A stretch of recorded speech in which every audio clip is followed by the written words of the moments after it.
Assalamualaikum warahmatullahi wabarakatuh.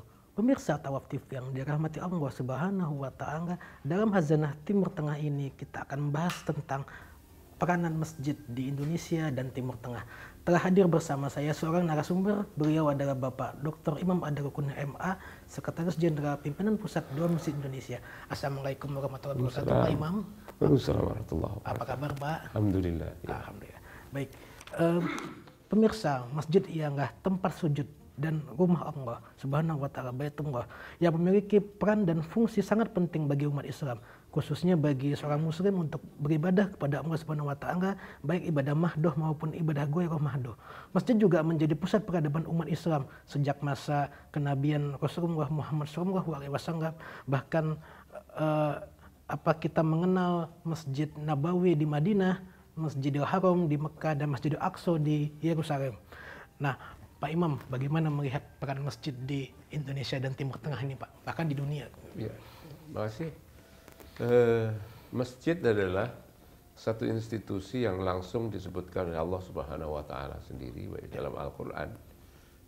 Dari kata masjid itu disebut beberapa kali. Ya. Dan dia memiliki makna fungsional sesuai dengan arti letterleknya, yaitu tempat sujud. Tetapi secara simbolik kata sujud ini adalah satu bentuk kepatuhan, kesetiaan, loyalitas pada Allah Subhanahu wa Ta'ala dan juga pada al-haq atau kebenaran itu sendiri. Nah, masjid ini sebenarnya memang berawal dari satu, yaitu Masjidil Haram, bahkan Masjidil Aqsa, kemudian ada Masjid Nabawi, Masjid Quba dan seterusnya itu, dan kemudian menyemailah masjid itu ke berbagai seluruh dunia berbarengan dengan perkembangan dunia Islam yang dikembangkan oleh yang berkembang sejalan dengan perkembangan katakanlah peradaban politik Islam di samping juga dakwah. Nah, ini saya kira menariknya bahwa satu disebut secara langsung, yang kedua ini secara fungsional masjid ini kemudian memiliki berbagai warna dalam perkembangan terakhir terutama, tetapi aslinya memang sama. Kalau melihat dari peran historisnya pada masa Rasulullah, masjid ini memang di samping tempat sujud, tempat sholat dalam pengertian ini, dia juga memiliki arti strategis sebagai pusat masyarakat juga. Di situ masyarakat berkumpul dengan berbagai macam latar belakang tanpa seleksi. Pokoknya ke masjid, maka terbukalah masjid dan dijamin keamanannya di masjid itu dan seterusnya. Di masjid itu adalah yurisdiksi Tuhan, jadi nggak bisa dicampuri oleh otoritas manusia. Dalam pengertian ini bahkan ekstrimnya itu, kalau menurut ayat itu, jadi seorang kriminal misalnya dikejar di luar, ya menurut ketentuan hukum, begitu masuk masjid nggak bisa lagi dikejar, nggak boleh diambil, kecuali di masjid melakukan hal yang sama. Ya. Jadi ada wala tuqatilu indal masjidil haram hatta yuqatilukum fi. Jangan kamu membuat katakanlah mengeksekusi orang di masjid, hatta yuqatilukum sampai ada satu kejahatan oleh para atau menjahati di masjid itu. Di dalam masjid itu ya, Pak. Karena apa? Itu yurisdiksi Tuhan. Samalah dan misalnya penjahat misalnya dikejar polisi, mau ditangkap, dia lompat ke pagar kedutaan negara lain. Polisi tidak boleh ikut-ikut melompat itu. Karena itu yurisdiksi negara lain sudah, kemerdekaan lain. Sudah begitu jauh, dia ini yurisdiksi Allah Subhanahu wa Ta'ala. Nah, nanti begitu keluar dari masjid, ya dia diambil, ditindak secara hukum sosial itu diputuskan dengan ketentuan prosedur hukum yang ada. Tapi selama di masjid dia aman, harus begitu. Nah, sekarang peran masjid ini lebih luas lagi. Tapi sebenarnya kalau kita tengok historis ya sebenarnya. Pada masa Nabi itu sudah lebih luas, karena apa?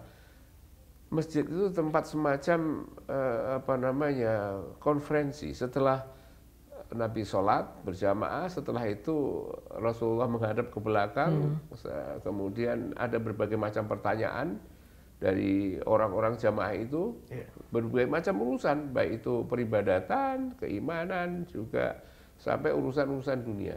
Sampai Nabi itu sempat mengatakan, antum a'lamu bi umuri dunyakum. Anda tahu, lebih tahu bahkan kepada tentang urusan duniamu. Ketika Nabi ditanya tentang bagaimana ya Rasul cara mengawinkan bunga kurma ini supaya dia buahnya lebih bagus. Ya, itu sampai ditanyakan seperti salah alamat kan. Tapi Rasulullah mengatakan, Anda lebih tahu ini urusan begini ini. Tapi yang dimaksud oleh Nabi bahwa apa yang berlangsung di masjid itu memang berbagai macam urusan masyarakat berlangsung. Jadi sekarang kalau kita menengok peran masjid seharusnya lah juga begitu. Pada masa-masa era setelah Rasulullah, masjid juga berkembang di mana-mana sampai di Eropa ya, ada di Spanyol, ya kan, juga ada di berbagai negara lain. Itu juga berlangsung demikian. Jadi khalifah menjadi imam sholat, gubernur jadi imam sholat. Gubernur sendiri ada juga seorang yang alim, ya. Lepas apakah dia misalnya ada korupsi atau apa lah ya itu waktu itu belum ada istilah itu karena dia menjadi khalifah seperti wakil Tuhan itu. Jadi dia bisa melakukan apa saja dalam pengertian itu. Tapi secara korupsi itu saya kira yang berlangsung itu yang ya pada periode-periode di sekitar misalnya waktu era Muawiyah, Abbasiyah itu karena ada sudah semakin mengembang lah gitu. Tapi kembali bahwa persoalannya peran masjid ini memang perannya adalah peran pencerahan dalam konteks di luar peran sholat, ya, untuk tempat sholat ya pencerahan. Jadi berbagai macam urusan. Pada masa Rasulullah itu ada orang-orang yang semakin banyak berhimpun di Madinah itu sampai masjid tidak cukup, maka kelompok-kelompok masyarakat ada yang mu'allaf, ada yang sudah alim, dan seterusnya. Itu dibangunlah sakifah-sakifah atau tempat penampungan atau balairung. Di situ perannya juga macam-macam sesuai dengan namanya. Ada Labid Al-Ansori, itu tempat sakifahnya itu diwakafkan ke masjid untuk belajar pemberantasan huruf, belajar ngaji privat. Kemudian Abdurrahman bin Auf juga sakifah juga untuk pembinaan profesionalisme, bisnis dan seterusnya.